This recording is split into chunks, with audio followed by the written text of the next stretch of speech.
Welcome to the dissection of the spiny dogfish shark, also known as Squalus acanthias. First, let's take a look at the external anatomy, starting with sensory systems. We have the rostrum, which is the front nose end of the shark, the eye, and the spiracle. If you flip your shark around, you can see the external nares. And if you open the sides, you can see the gill slits, which are used for gas exchange in marine animals. Let's take a look at the fins. Here are the pectoral fins. They are used to help balance the shark and also propel it. The shark's skin is a very rough texture. It's very interesting. Here is the anterior dorsal fin, which helps the shark maintain its torpedo shape while it is moving through the water. You see that cut? We cut off a spine, which contains venom. Here's the pelvic fin. Notice the lack of claspers. This means that the shark is a female. At the posterior end of the shark, you'll find the posterior dorsal fin and the caudal fin, which propel the shark through the water. Here's the lateral line, which is aligned with electroreceptor cells.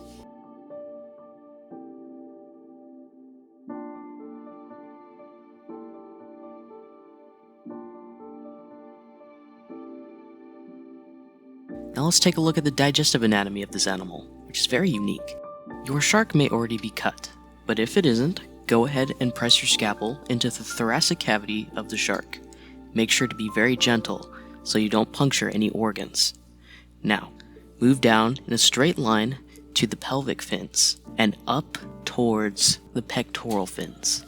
To further extend the space you have to see the organs, make a horizontal cut from underneath the left pectoral fin over to underneath the right pectoral fin.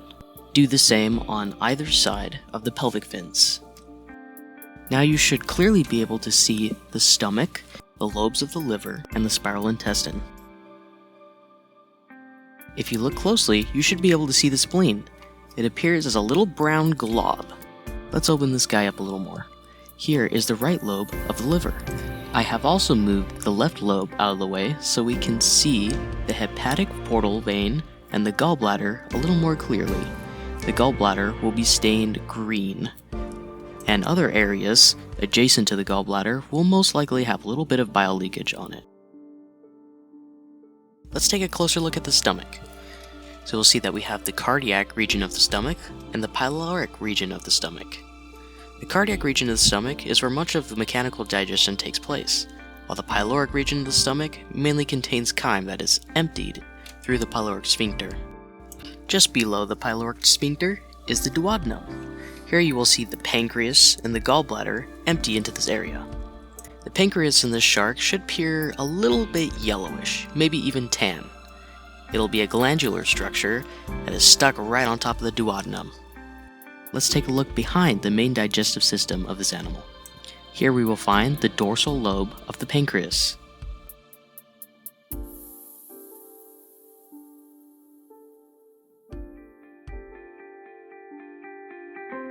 Now for the fun part. Let's open up the stomach and see if we can find anything inside. The stomach is surrounded in smooth muscle, so you're going to have to push that scalpel a little harder into it just to get it open. Be careful though, you don't want to cut yourself.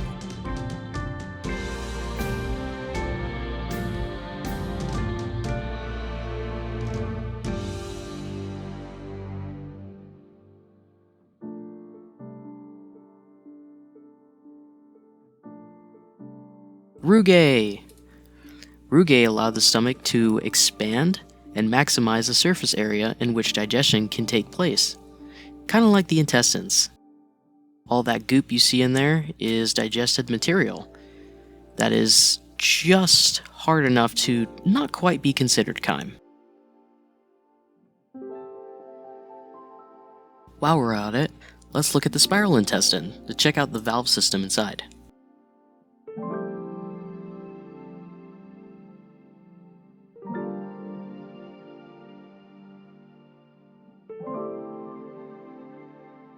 Notice how the inside is separated into small compartments. Each of these compartments spiral into the next compartment, hence the name spiral intestine. Very interesting.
That concludes our introduction dissection into the anatomy of the dogfish shark. Thanks for looking.